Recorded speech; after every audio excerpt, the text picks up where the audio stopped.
Kalbimi alçıya aldırmak istiyorum bugünlerde. Sahi, alçı tutar mı kalp kırığını? Kemik bile aynı yerden kırılmazken nasıl olur da kalp aynı yerden defalarca kırılır anlamıyorum. Galiba sargısı değil, yazgısı iyi olmalı bazı yaraların. Yani kaderinde iyileşmek yoksa bir yaranın kan revan içinde kalsan da onu taşımak zorundasın. İşte sen kaderinde iyileşmek olmayan en derin yaramsın. İçim dağlanıyor,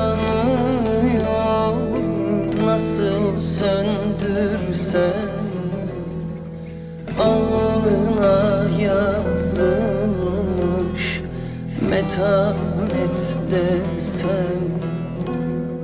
Gönül susmuyor ki sükût eylesem.